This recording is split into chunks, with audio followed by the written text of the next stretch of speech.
Hello, Mandibil here. Welcome to part 8 of my deconstruction of Stefan Molyneux's book, Essential Philosophy. How to know what on earth is going on.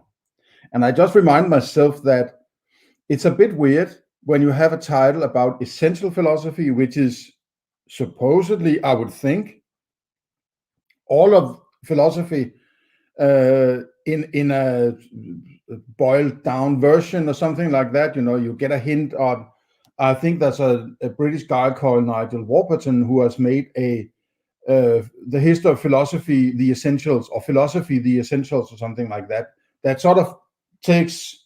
It's not particularly good in my opinion, but at least it takes the core questions and potential answers throughout what has been considered philosophy during the centuries, sort of, right? With reference back to previous philosophers. And there's also Bertrand Russell's the what's it called? The problem with philosophy is something like I actually forget the exact title, but it's also sort of an introduction, right? And I would suppose this is what is the incentive behind this book is to make a light version of philosophy, to get an overview of what is going on. Now, I would think that this would be one of the first books in an oeuvre from a philosopher. That would be sort of the first book, right? But this is basically, I think, the last book, the most recent book he has made, right? There may be others, but I'm not aware of. But this is the last major one I remember about. So why wait 15 years to present essential philosophy? It's just, I mean, and it's not particularly bad or anything like that. It's just sort of curious. Why is this not the first? If the first book a philosopher should write should be some kind of treatise, right? It's maybe treatise is a bad term, but that's what I like by a guy like Hume. The first book he writes, he's not yet 30 years old, and still he's made a treatise on philosophy, basically, right? The essentials of philosophy, and there he sort of builds from the ground up, more or less, right, into morals, and that's it, right? That's the treatise. That's his philosophy book. And it's maybe it's not a reasonable comparison, but still, right? Why not make the book on my philosophy, so to say, right? Why not make the book instead of just cherry picking specific areas and then trying to stitch it together afterwards, right? It's this feeling of all over the place, right?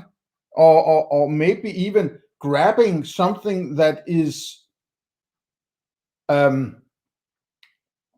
in the times. What's it called? It has some actuality to what is going on, right? Like when he says the art of the argument. Well, Donald Trump has just become president of the United States, and he has made a few books called The Art of X, right? So he makes it's sort of leaning up against the waves of the times, right? And it's sort of it rubs me the wrong way, right? It's just these little things here and there, and when you stitch together the bigger picture of Stefan Molyneux, you do not get a view of a rigid philosopher, a systematic philosopher.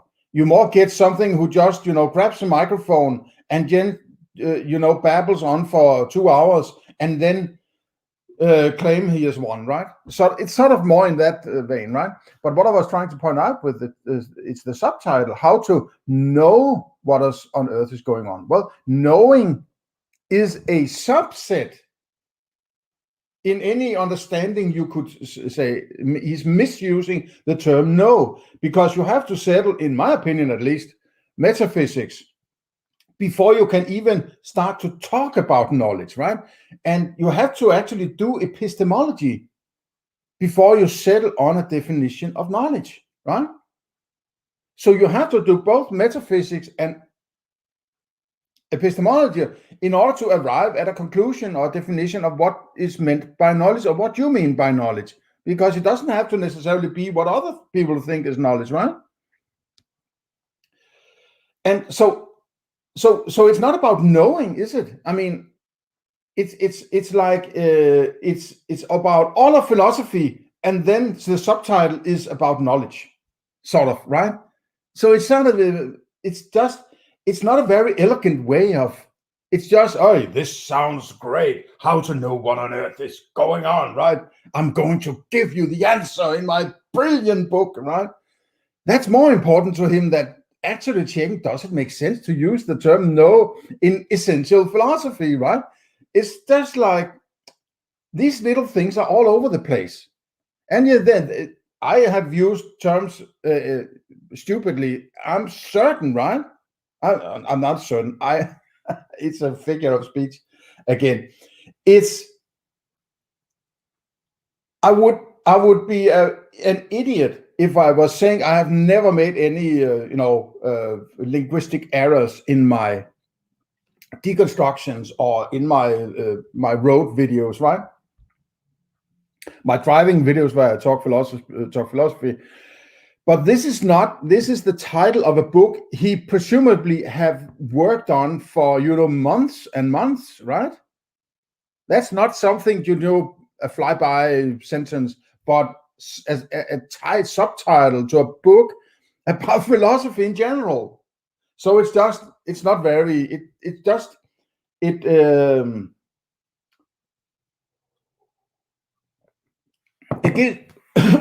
excuse me. It gives me the notion that it's not very well thought through. He's just, okay, I'm going to write a book about essential philosophy. I'm starting here, writing, and then done, right? And then you just check a few, does it sound right? Does it fit the agenda I'm on, right? And not really checking whether or not, and that's why, in my opinion, writing philosophy has to be very, very systematic and rigid, and one argument following the other and so on, so that the reader feels safe with your philosophy, right?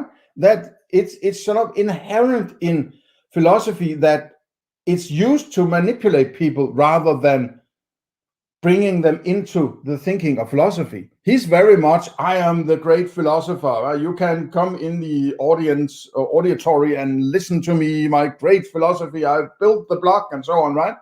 He's more like, he wants to be sort of the Moses on the mountaintop, right? Rather than just some dude who is clearly into thinking about thinking, and then trying to present that thinking as rigidly as humanly possible, right? So it's just my 2 cents, right? Last time we were talking about exercising the Cartesian Demon, and this is, a very old and persistent problem or dilemma or paradox or whatever term you would put on it, about where do we get our sense data from, or our qualia? But why do I have these qualia, and why do I think they have a certain meaning? What gives me the right to say, because I experienced this, the experience must have that interpretation or have that meaning, or right? It's not necessarily. It's not a way to make you unbalanced or try to confuse you or distrust your senses or anything like that. Quite on the contrary, in my opinion, it's really pointing out that you should very much focus on your senses and your qualia, but not draw conclusions without having understood how you got to draw those conclusions, right? So to provoke that kind of thinking, Descartes basically said, this is my interpretation, right? Say, okay, but how do you know about these qualia, these sense signals, right? Or whatever what label you want to put on them. How do you know it's not something from the outside that you can't experience, just like the torchlight you pointed at you, and the only thing you receive is the torchlight, right? And you can't see the torch. But if you say there is a torch, how do you know there's a torch, right? If all you have ever seen is the light, How do you know that it's not some demon operating a torch, just blowing it in your, putting those senses into your brain? And the short answer, you can't know that, right? But you have no way of checking. That's why you say, I can't know, right? So things I can't know about, or even more significantly, things that are unknowable, it's actually what the problem is. If you say, I don't know, you are implicitly stating that it's something that I could potentially know about, but at the current, I do not know, or don't have the capacity to make that statement that I know or I don't know, right? And that's because I have a strong want to put into understanding in the people that false is as important as true, maybe even more so than true, right? Truth is important to point out, to get an agreement between people of whether or not that is a mammoth. And if you say it's not a mammoth and I say it's a mammoth, we would have a hard time, figuring out what to do about that potential mammoth. If there's no mammoth, I'm stupid, right? And if there is a mammoth and you say there's not a mammoth, you're stupid or something like that, right? So it's like, okay, these situations we need to agree. That's what we use true or false for, right? It's very much implicit in the way we communicate and the way we go about our daily life, that we don't have to point out, is that a hole in the sidewalk? Do you agree? We just walk around it, right? And everybody in the vicinity see, oh, there's somebody walking around. Okay, so I will also walk around it, right? I'm not going to stop. Hey, everybody, stop! We have to figure this out. Do you think there's a hole here? Do everybody agree? Is there somebody over there in Monty Python? I'm not an individual, right? Do you disagree that there's a hole? Okay, shit, we don't know what to do about this hole, right? That's not how you do it. So it's more a rigid philosophical presentation of what is going on. Basically, there's sort of onset agreements on what is reality. In some cases, you need to, agree on it, right? Depending on the situation, right? Do we agree that is a lighthouse over there? Okay, then we are going to move the ship in this direction, something like that. There are certain cases where it's obvious that this is what is going on, right? But in everyday life, most of people are not arguing or debating this way or presenting propositions this way, only when it's strictly needed to do it this way, right? So what was going more? The Cartesian Demon. So it's basically just pointing out that, well, if you jump to any conclusion about this experience you have, you are just jumping to it. You do not have anything with which you can make any kind of claim that this is supposed to mean this, right? If I experience what I call elephant, I'm saying I'm experiencing elephant, but that's just because I am used to, my mind has evolved so that it experiences that or creates that cognition. And I'm used to calling it a elephant. And I'm used to hearing stories about elephant. So it's sort of a story that is created in your mind that has convinced you about I'm not refuting it. I'm just pointing out how sort of the habitual thinking in reaching insights and knowledge is not sufficient to claim that that's the reason for settling. That's how it is. That's just what, in my opinion, what Descartes points out. And therefore he ends up with, I think, therefore I am. There is something thinking. There is something thinking going on, right? There is experience. And there is a me experiencing it, right? And then the sort of this extreme kind of, that's the extremity of the reduction base, right? And it's even, I would say it's even a bit too low, because thinking is just but it depends on how you settle it, right? I like to settle the qualia as the reduction base, right? Because that's what is there to provoke the me to think about what I'm experiencing, right? So it's the experience that is that which gives the rest, right? If I didn't have any experience, I wouldn't have any love. I wouldn't have any hunger. I wouldn't have, anything, right? Why would I have hunger if I can't use some experience to alleviate that hunger, for instance, right? So it all comes back to this experience, in my opinion, right? The rest are some kind of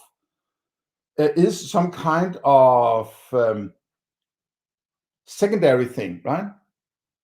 If you get an emotion, well, it's based on some prior experience, maybe, right? Maybe not the actual immediate experience, but some prior experience. But that apparently was some kind of experience. And if you didn't have that memory of that experience, or if you didn't have that experience, if you didn't have that experience, you wouldn't have that memory. If you didn't have that memory, you wouldn't have, and so on and so on and so on and so on, right? So it seems it all comes back to experience. And what is experience? Well, these are the 5 types of qualia based on the 5 different apparent senses that I had, right? The senses is also an interpretation of the experience. So it's actually not important whether or not there are 5 senses, you could say. So a way to get even deeper is to say it's all an experience. But it makes very much sense for me to put it in 5 categories that seems to be correlated to specific senses, but this is sort of working from an axiom, right? Okay, it doesn't need to be exercised, right? This is, well, he's a priest coming to Anno Domini Sanctus Spiritu, whatever they saying, right? And, waving some, smoky thing.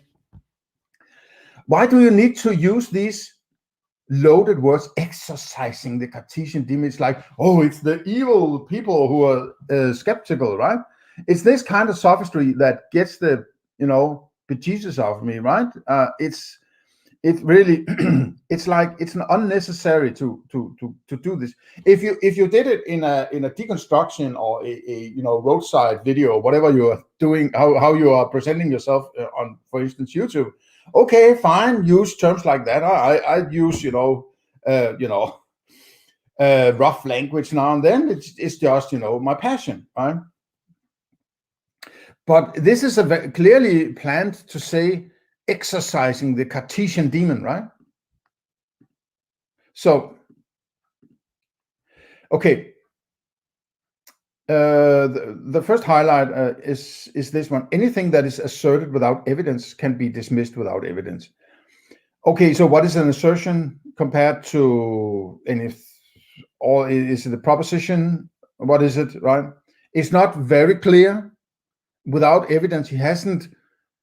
What does it mean to dismiss? Is there just I'm not going to listen to you? Is that dismission, or do you have to argue some way, or what is evidence? He hasn't explained what is evidence. It's sort of he thinks that he's explaining some things very precisely, or attempting to do, and leaving other very important things out, like as if everybody understands that, right? And that's exactly the problem with the Cartesian demon, right? That all these terms people are using as if they are sort of given. That's the problem, right? So he basically doesn't understand the inherent consequences of the Cartesian demon. He is sort of violating the problem that the Cartesian demon is trying to point out, right? Okay. So, and it's very clear from recent videos that he is very, very, very much up in arms whenever people try to lure him away from a notion of certainty, right? He has sort of a fetish for certainty. That's the best way I can describe it, right? He doesn't, it just says, I need certainty, and I'm going to throw words at you left and right until I hope that you believe in certainty. And if you don't, there's something wrong with you, right? I'm going to treat you as if you're sick. And this kind of approach to philosophy should be a red flag to you, right? It's sort of a mission rather than it's, okay, these are my thoughts, right? It's sort of, he's on a mission. He's not basically a philosopher, right? And that is, that's a politician. That's a sophist. That's something along those lines instead, right? That's why I keep calling him a sophist. I don't care what he calls himself. He's a sophist, in my opinion, right? Okay. Then there was, if a hypothesis cannot possibly be disproved, it can be irrefutably dismissed. Well, yeah. So what entails a hypothesis? That's not too clear to me, right?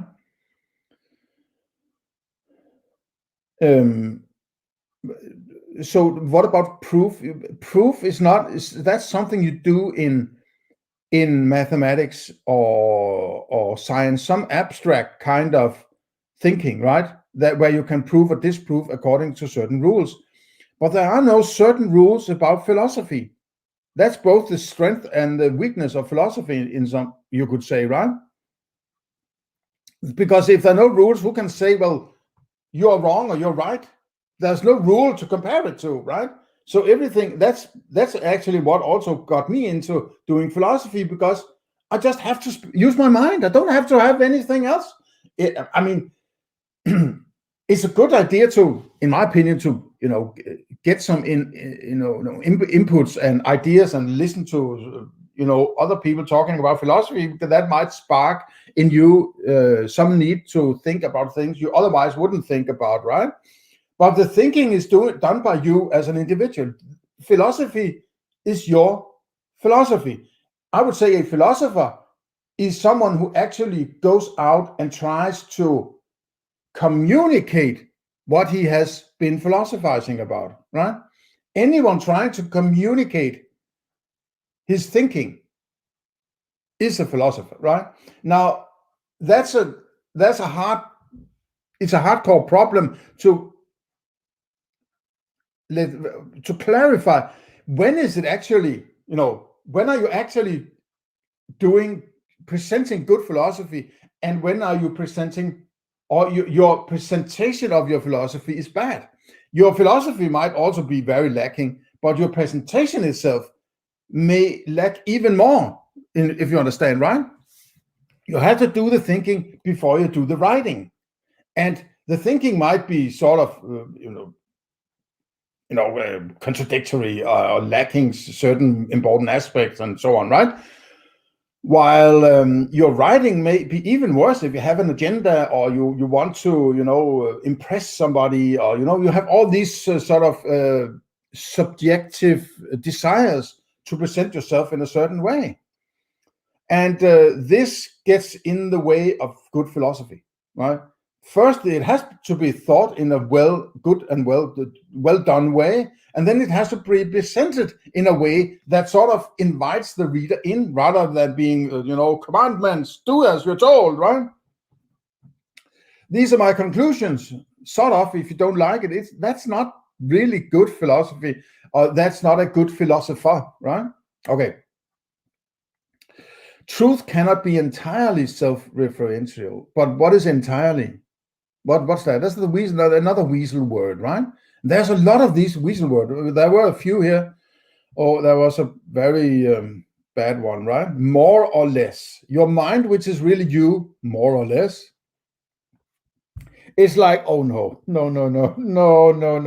don't say more or less, right?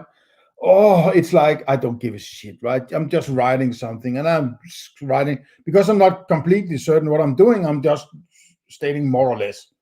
More or less. Well, decide for yourself, right? Oh, man, right? Bad philosophy. Bad philosophical writing. Bad philosopher. Okay.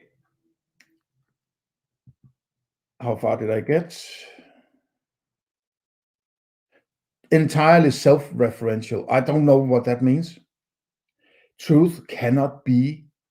It's not something that exists, right? I know it's a figure of speech, okay? But entirely, if that's a weasel word, it can be, and it's more or less sort of stuff. Self-referential. Okay, that would that be that truth is sort of referencing itself? If I say that's an elephant and you say that is true, can that truth reference itself in a way? Do you mean the elephant is referencing more or less entirely itself? I just don't understand what you're trying to say, right? Now, it's sort of halfway taken out of context now, where I highlighted it and so on, and maybe I've lost a bit of context reviewing this, so I'm trying not to go too deep into these highlights if they are sort of dependent on the rest of the text. But this is pretty sort of standalone, right? Truth cannot be entirely self-referential. It should be able to stand on its own, right? I don't understand what this means.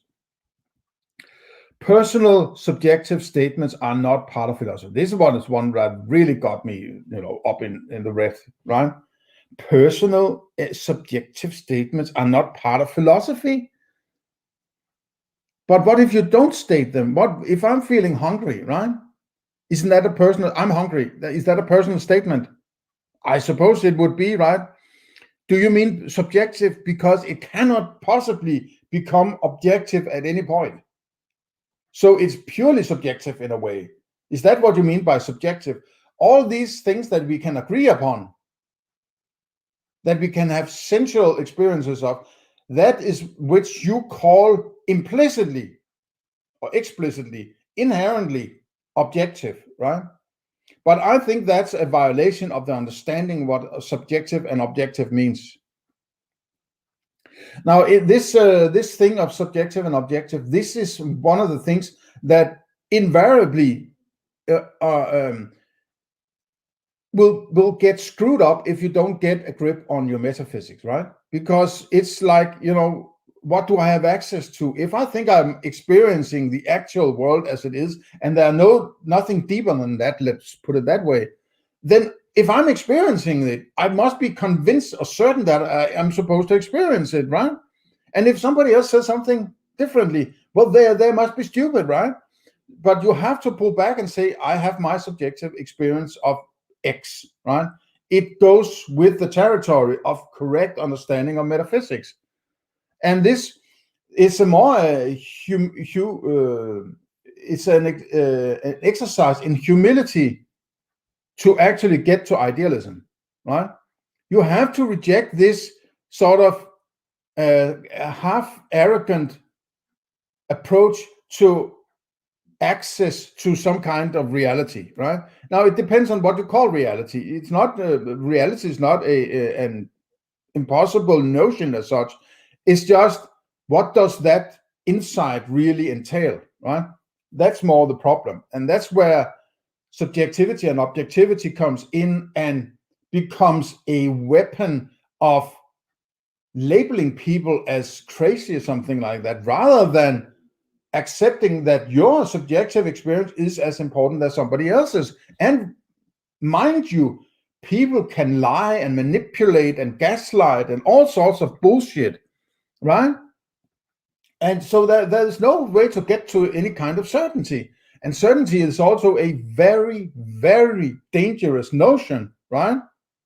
Because what would it be? Certainty is like, it has been this forever, it's still that way, and therefore it's going to be that way in all of future, right? That's sort of mysticism almost, right? Okay, there's this who cares? Well, he's just talking about, subjective statements and not part of philosophy. And then this who cares, right? And down here, doctors should study the most dangerous. And this is fucking personal opinion. His subjective statement is not part of philosophy. And then he states this in a book called Essential Philosophy. How fucking ridiculous, right? Okay, let's get to the next bit, which is the infinite simulation hypothesis. Now, I looked it up, and I think it's just called the simulation hypothesis. If you look at Wikipedia, which might not be the best place to look, but I like Wikipedia because it's not an authoritative, top-down controlled. I think Wikipedia is very underrated in its flat structure, so to say, right? So yeah, you should have your critical hat on, but you should really have your critical hat on if you're going to Stanford, for instance, right? Because there are people there with certain agendas who want to skew things in a certain direction, maybe, right? But something that is made by everybody, so to say, maybe have a more nuanced way of presenting it. Well, it's just a thought, right? Okay, it says the simulation hypothesis is a proposal regarding the nature of existence, which posits that all of existence is an artificial simulation, such as a computer simulation. Some versions rely on the development of a simulated reality, a proposed technology that would be able to convince its inhabitants that the simulation was real. This is also the sort of the Cartesian Demon, right? The simulation hypothesis bears a close resemblance to various other skeptical scenarios from throughout the history of philosophy. The hypothesis was popularized in its current form by Nick Bostrom. The suggestion that such a hypothesis is compatible with all human perceptual experiences is thought to have significant epistemological consequences in the form of philosophical skepticism. Well, yeah, absolutely. It's very important. I personally is not very fond of the term simulation, because a simulation inherently claims that you have an understanding of something else which it tries to emulate, right? You can only say it's a simulation if you know what it is trying to simulate, right? But the point of idealist metaphysics, which is the correct one in my opinion, right, is that you do not have access to that which your mind is trying to simulate. In fact, the mind has never had any understanding of what it is attempting to, quote, simulate. So therefore, it's hard to call it a simulation, and I think it's a bad choice of words. But it points out maybe another problem in metaphysics is that there's not really a good language for explaining terms in metaphysics. You have to use words from, let's say, physics realm, right, rather than metaphysical terms, right? So if you don't know what it is simulating, your mind is simulating.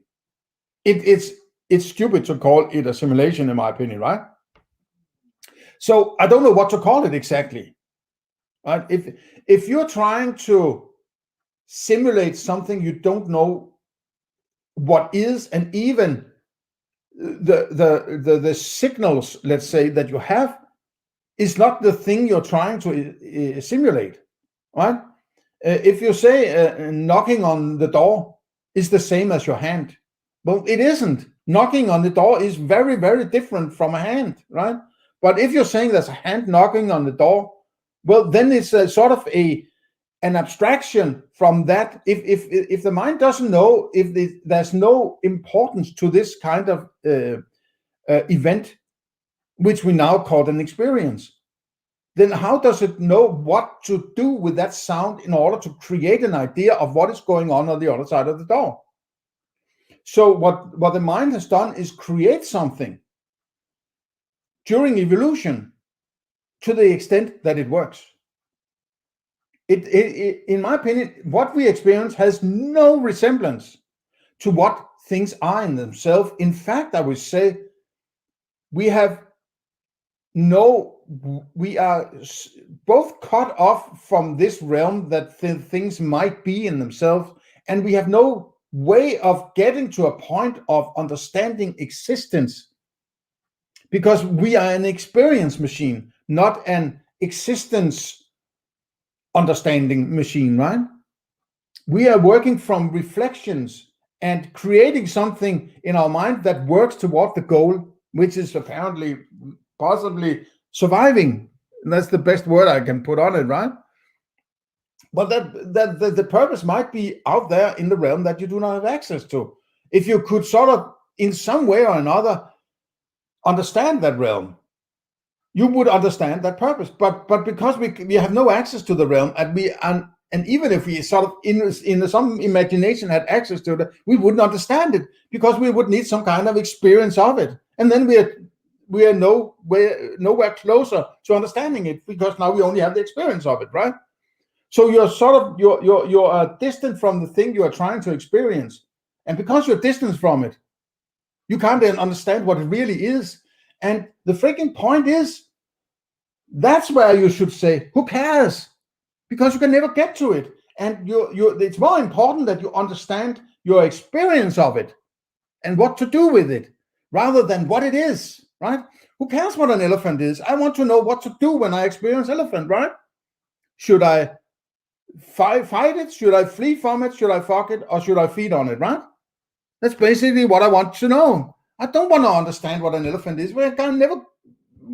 Who gives a shit, right? Who cares? Okay.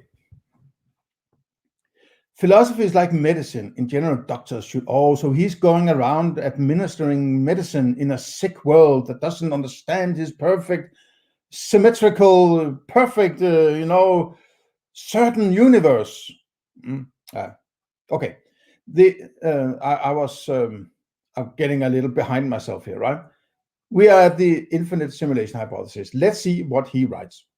What if we lived in a simulation so perfect and complete that it was indistinguishable from the common sense perspective? But common sense is stupid, right? It's not good philosophy. Common sense is what you have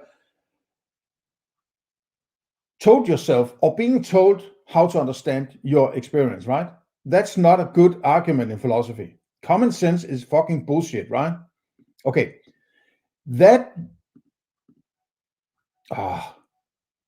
Hang on a second. There we are. Can you hang on 1 second? That's something I have to check.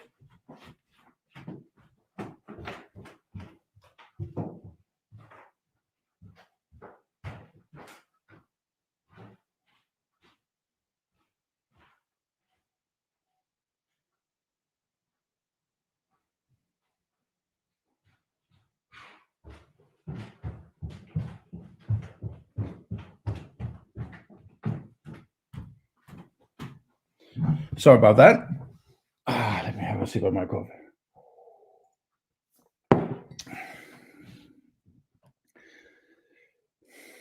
We're talking about common sense, yes.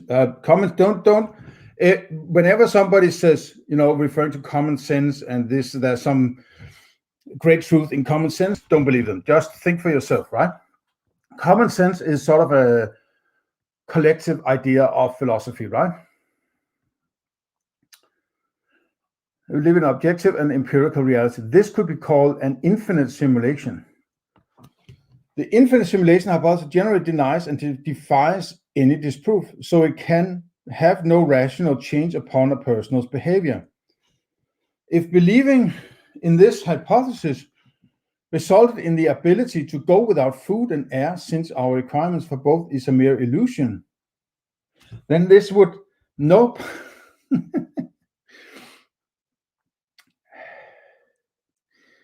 He's taking this criticism of Hume's Descartes a bit too far, and he sort of turns it around and tries to use it in his favor, so to say, right?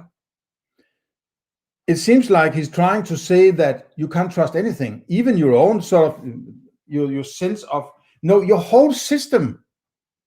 You can say your experience is not the thing itself, right?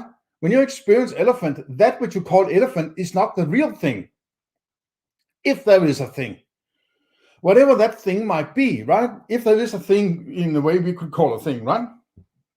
What you have is the experience or the cognition of the elephant, the experience of the qualia that condenses into your cognition of elephant, right? That's what you have to work with. It doesn't matter, really. Who cares whether or not there is an elephant in, or what is there in reality? If there is a direct correlation to something in the realm that you do not have access to, doesn't really matter, right? What matters, what are you going to do with that elephant, right? That's what you have been honed, your whole existence has been honed to cognize these things, these objects, right? It's not trying to destroy what you do experience, because that experience, it's like if if you have a computer, right? And you have a computer screen, what goes on your screen has no resemblance to all the circuits and all the electricity and all the whatever is going on behind the screen, so to say, right? But for you to understand how to switch on and off all these whatever transistors and so on, it has to be presented to you in a way that you can understand, so to say, and that works for you, right? So you need an icon or something like that you can click on, and then something does. You didn't have to have the icon. You didn't have to have the screen. You could have a sort of overboard with switches and so on to do all, but it's just not. It's not how our mind works. So what I'm trying to point out that which is behind your experience is sort of in a same sense, and be careful not to misunderstand me here. The circuits and whatever lies behind all the electricity of the computer, except that you do not have access to that. You only have the experience. It's like you have your computer screen here. I'm sitting at my laptop, right? And it's sort of wrapped around you, right? And you are living inside that experience I'm looking at sort of on the screen, right? And because you do not have anything else, you think that's the whole reality. In fact, it is the reality that is important to you. That is what your mind has realized and sort of telling itself without knowing what it's doing. This is possibly important, right? Why it's important, I can't tell you. And the mind can't tell you either, because it has never known what it is doing, right? So if this sounds far out, it's because you haven't understood the ramifications of good idealism, or correct idealism, correct metaphysics, which must lead to idealism, right? You have to respect this demon experiment, right? To the extent that it's not important, that it's not trying to prove that there's somebody outside manipulating you, right? He's trying to point out, how the hell do you know what you claim to know? It's like you think that your experience comes with a manual that says, this is how this is supposed to be understood. This is what this is supposed to be understood. There is no manual, right? You just trained, you said, and other people have trained you when you grew up, and this is how it's supposed to be understood. And your mind has an understanding that sort of implicitly gives meaning to things, right? So it's just a thought experiment that should enlighten you towards a more critical understanding, skeptical understanding of your experience, and you should work from there. This common sense or built-in things that this is how it's supposed to be understood, it's going to derail your philosophy. So, how far did I get? Then this should then support, let me see. If believing in this hypothesis resulted in the ability to go without food and air, since our requirements for both is a mere illusion, then this would lend support and value to the hypothesis. However, anyone who believes in such a hypothesis still has to breathe and eat, so nothing changes there. As you pursue the infinite simulation hypothesis, you will find no practical difference between accepting the hypothesis and rejecting it. In other words, no requirements, standards, or necessities change in you believe if you believe you are living in a simulation versus living in objective reality. No. But please don't just throw this objective reality, right? There's nothing that is inherently objective. This is the fallacy the demon is trying to point out. You're just labeling this is objective as there's something about the experience itself that tells you it is of a certain quality, of a certain understanding. It doesn't come with that explanation. It's just your presuppositions and your prejudices working, right? Out of fear of your losing connection with reality, or whatever it is. I don't know what the psychology is, right? But this is where philosophy leads you, right? It leads you into this sort of singularity, you could say, and you build from there, right? You have to go all the way. That's what Descartes did. That's why Descartes is so important. He showed that, well, if I have no way of making sure that this is the case, I'm going to reject it. Okay, next level, right? Next level, and so on. And then it ends up with, I think therefore I am, right? It is reasonable to ask what changes if I accept this assertion. No, but if nothing changes, if they're equal, why are you choosing one of them, right? Then you're choosing the one you already have. So you're actually choosing, even if they are equal. If nothing changes, they must be equal. Then why are you choosing the one that you had before, right? Why don't you choose the other one then? If they're equal, then they're equal. So what are you afraid of, right? Naturally and logically, this does not automatically disprove the hypothesis, but it does bring to light the question of whether it is important at all. Another approach is needed to disprove the hypothesis. The question of infinite regression is important here. Yeah, well, that's the infinite regression of knowledge that you have sort of violated earlier, as I pointed out. If you think of the concept of biological evolution, it cannot be arbitrarily cut off after a certain number of generations. If evolution is a valid hypothesis, then it must extend all the way back to the origins of life itself. One central aspect to the theory of evolution is that no gods are needed for the development and progression of life.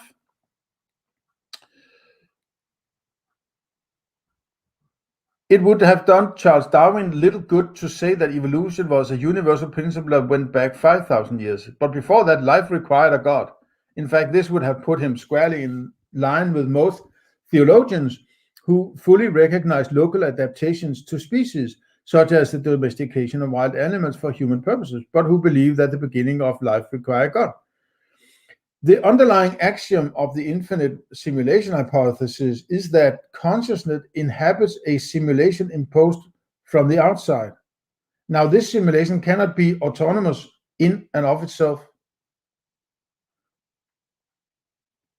but rather must be imposed by another consciousness which exists outside of it. No, you're taking it way too far, right?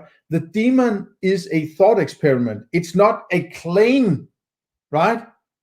It's exactly not a claim, right? Don't take it too far. It's just a way to point you in a skeptical direction and say, okay, but this experience you have, you're calling it this or that, or good or bad, or everything, right? Whatever you make claims about this experience. What Descartes points out is all this common sense bullshit or potential bullshit, right? There's no basis for these claims. You can't just claim them as if that's how it is. At least you should say, okay, I understand this way, and I'm making this axiom or first principle that I'm working from, right? That's how you do philosophy, in my opinion, or at least metaphysics, and to a large extent, epistemology, I would say. But maybe maybe metaphysics and epistemology is actually one discipline, right? It may be one discipline after all, because I find it hard to find a delineation from when are we talking about knowledge and when are we talking about metaphysics here, right? It's sort of a transition kind of gray area, right? It doesn't really matter, but maybe you could make a delineation that is quite clear, right? Okay. The underlying axiom of the infinite simulation hypothesis, no, it's not an axiom. It's not an axiom, it's a thought experiment. An axiom is what you make about that which you do have experiences about, right? You don't have an axiom about that which you do not have an experience of, right? It's a what if kind of statement, right? These are dangerous. That's why people get completely freaked out about it, right? It's a what if kind of thing. That's not philosophy really, right? But we are down there where we are so close to the I think therefore I am, which is sort of devoid of any meaning at all, right? There's no meaning, there's no subject, there's nothing. There's a subject, the I, right? I am, right? And I exist, sort of, right? But that's all. That's the subject and the experience, nothing else, right? Let's put it that way, right? So what he says is, basically, in my opinion, if there's an experience, there must be a me who has that experience, or is aware of the experience, or conscious of the experience, or meta-conscious of the experience. I'm not even sure what term you would use, right? If there's an experience, there has to be an awareness for there to be experience.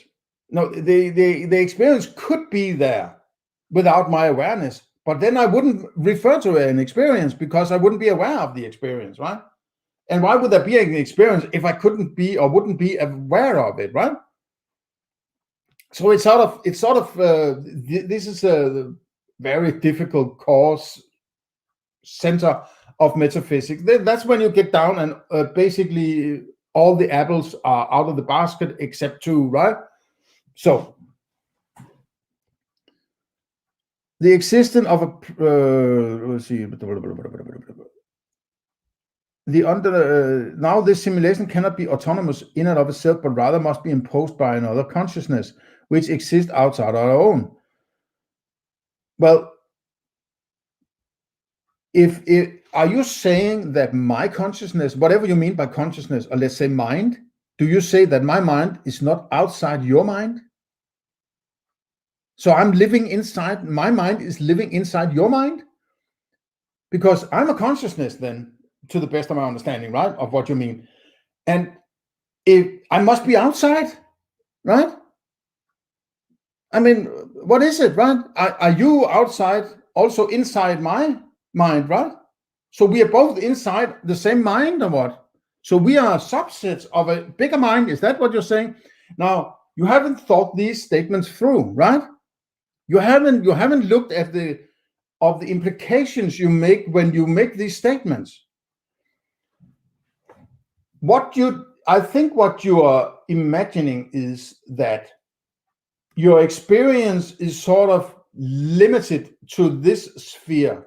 And then there's a bigger sphere outside of this that you do not have access to. No, that's not how it's understood. Everything you experience itself is merely an experience of something else that you do not have access to, right? Everything is an experience. You would agree on that, right? You're saying that's why you need truth and all these things, right? To compare with something else. But that which you are comparing it to, in your experience, is the real thing, your objective world. But what you do not seem to realize is, if you need to compare these two, you need to have access to both. If you only have access to your experience, but not to that which you call objective reality, how the hell can you compare them? And if you have both of them, and you can compare them and have some sort of common sense rule that this one is always the right one if there's a discrepancy, then why do you not have just the right one and have eliminated the potentially incorrect one during evolution, right? If you do not have access to the other one, then this pure subjectivity, right? So it doesn't add up, your philosophy. It simply doesn't add up. And that's why idealism is the right approach, because that takes the experience as the only thing you have, and you have to go with that. You have to go with your experience and work from that. You do not have an extra control unit. You can go and look up, oh, I'm supposed to have that experience of elephant. It says over here in the correct reality that that elephant is incorrect or correct or whatever. You do not have that access, right? You're apparently mixing up the ideas and the impressions as you or the concept and the experience, or the object, right? The instance and the concept. And you're saying, is the instance the same as the concept I have in my archive already? This is not how it works. It's incorrect. It's an incorrect understanding. The existence of a prisoner implies the existence of an imprisoner. If you have been hypnotized, this implies the existence of a hypnotist. If you exist in an infinite simulation, then someone or something must be imposing that simulation upon you. Think of putting on a virtual reality mask. Someone created the mask, someone created the program you view on, and so on. The existence of virtual reality presupposes the existence of at least one other consciousness that encases you in the virtual reality. No, but you are the one. Your mind is the demon, right? You are the demon, you could say, right? The mind itself, whatever is going on, you might not have access to all that which is going on in order to create this mind thing, right? But the experience of it and your emotions and so on is what you have to work with. But your mind is the demon itself, right? That which your brain, maybe you could say, right? Even though what you call the brain is still an experience of that which you do not have access to.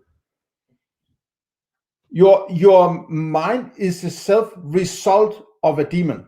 The demon is your mind, you could say, right? Now I'm possibly confusing everybody more than I need to. And that's why there's this simulation hypothesis, right? Because you cannot be the whole thing itself. Otherwise, you are everything, right? There's nothing left. And everything is you, right? And if you're not everything, then you must be some kind of experience of the rest of it, right? But if you are an experience of it, you can't be the thing itself, right? It just doesn't add up, right? And that's why you end up with all this need for certainty and all this stuff, because you think you have access to this, direct access to that realm, that objective realm. And that's why your philosophy will fail miserably, right? Okay. Do you see the problem yet? If consciousness exists within virtual reality, then all conscious beings must exist within virtual reality. This is inescapable. If you are a brain in a tank, then someone grew your brain in the tank. Attach the electrodes that give you simulation, supply the necessary energy and stimulation. Furthermore, in your waking illusion, you continually interact with people smarter and more experienced than yourself and read books supposedly written 1,000 years ago, some in other language, so you must be consuming the product of other consciousnesses.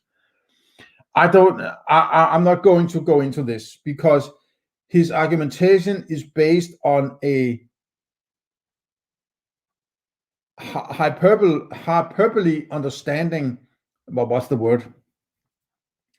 It's not. He's going way further with this thought experiment that he needs to do, right?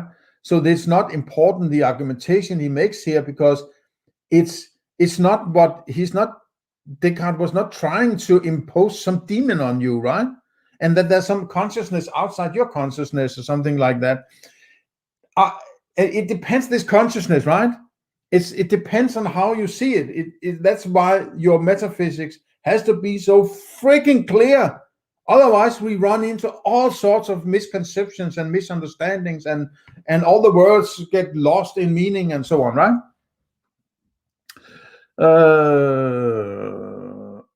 Let's see. If the argument is that Bob is an infinite simulation, then why does the argument not equally apply that Lord Dog is also in an infinite simulation? If consciousness exists within, okay, so he's making the consciousness of consciousness of consciousness of consciousness of consciousness and so on, right? So this is an artifact of an incorrect understanding what Descartes was trying to illuminate, in my opinion. Okay, let's get away from Lord Dog. There's a statement here. Let's see if that is not important. If all consciousness exists in an infinite simulation, and consciousness is required to create an infinite simulation, then there can be no logical end to the upward progression of infinite simulation. Mind A is wrapped in an infinite simulation by B, mind B is wrapped in infinite simulation by C, and so on. But who says necessarily that the demon has to be in the same kind of consciousness that you are? You are just a specific kind of consciousness that demon has created, and he's in a completely different paradigm, right? You're saying that it's turtles all the way, but who says it's turtles? It could be a turtle and a turtle, and then an elephant, and then an airplane, and so on, right? It doesn't have to be turtles all the way. It could be a turtle that you are experiencing, and you have no other experience, and then the rest of it is airplanes and tractors and dinosaurs, right? You can, of course, say that Sir Jim exists in... Okay, so he's trying to argue himself out of his misunderstanding of Descartes. The label omniscient.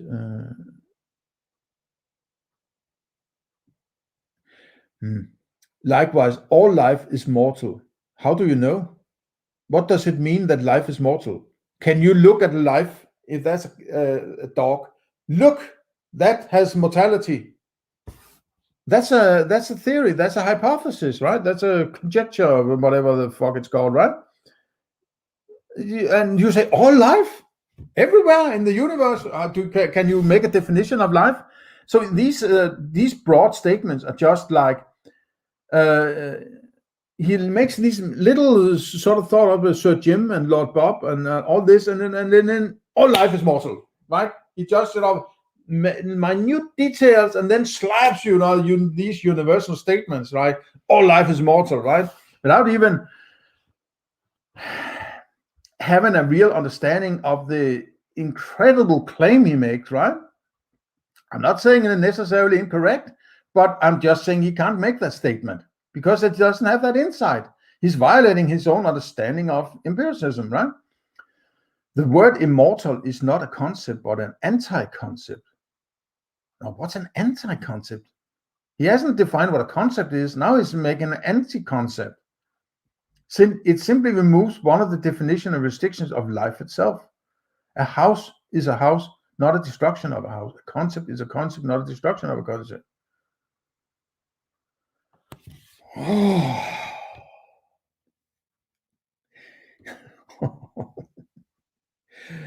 Oh man. His way of arguing is awful, right? It's so hard to follow, right? It's like you both have to have, as I stated in the previous chapter, is like you have to both have what he's thinking and then comparing it to what he's saying, and then comparing that to your own experience or your own philosophy and possibly some other philosopher's philosophy. So you have to juggle these four balls or something like that at the same time to have any sort of connection to some understanding of what he's saying, right? It's just an annoying structure of a book, in my opinion, right? So that's a large extent my opinion, but I mean, that's my opinion. That's what I'm here for, right? Also, we generally accept that knowing everything would include knowing everything about morality. Omniscience, by definition, would bring in morality. It's like, but it's sort of out of context, right? We are talking about deep metaphysics. Why are you? It's like omniscience by definition. Can you know morality? Is that about empiricism? And empiricism, is that morality something you can experience? Well, you're basically violating Hume's is-ought gap here, right? It's like, man, come on, you can't do this, right? Omniscience by definition would involve some relationship with virtue, and in particular to empathy, since an all-knowing being would know exactly how much pain immoral actions would cause others. Really? But if you haven't defined what you mean by moral, you can't refer to immoral actions. And by the way, you're calling this actions, right? You're not allowed to do that. Immoral actions. You can only talk about behaviors, right? It's called universally preferable behavior. You have stated that you're not dealing with specific actions, and here you are referring to actions, right? Fucking bullshit, right? Therefore, an omniscient being would also be perfectly moral. I don't see that huge argument, right? It's oh my God. He's using all sorts of things he hasn't even settled yet in his essential philosophy to argue for something in metaphysics, right? It's just like I can't work with the multiverse when I'm trying to deal with my my jar of jam, right? I can't stop. Okay, you have to think of the multiverse and something existing outside, inside, and morality and everything at the same time when you're opening your jar of jam, right? It doesn't work that way, right? These huge sort of lines in omniscience, it's not how everyday work for people, right? If someone advances such a theory to you, he's clearly trying to increase your knowledge. However, since the theory requires an omniscient being to be utterly evil, He's arguing that increasing knowledge increases evil, and so you can reject him on the grounds that he's trying to make you more evil by giving you more knowledge. I'm not going down that road. I'm not going down there. If you reply to them, oh, come on. Are you not done with this yet? There is the general problem of why an omniscient being would bother creating such a ridiculous laboratory. What about this? You're cuddling up to Christians, right? Aren't these Christians talking about this demon? They just call it God instead and says it's benevolent, right? But isn't it the demon? I mean, hang on, I need to get my power supply.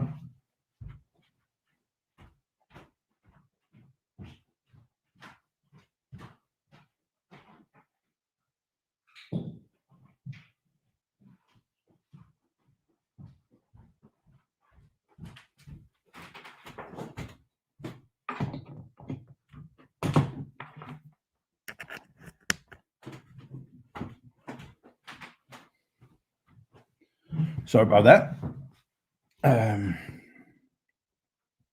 It's just like, okay, but if you're disproving that there could be something outside your own consciousness, what about other human beings and their consciousness, the problem of other minds, for instance, which is a great problem, look it up. And what about this God thing, right? Isn't that a demon trying to manipulate you some way or another, right? You're born out of the mind of God or whatever bullshit, right? So I don't buy into this kind of argumentation. Also, there is a general problem of why an omniscient being would bother creating such a ridiculous laboratory. This is opinionated, right? This is opinion argumentation. Being has created a simulation for the so-called taking sadistic pleasure. It makes any sense, of course. Even if we bypass the problem of omniscience, virtual, he's still doing this. If consciousness can exist in objective reality,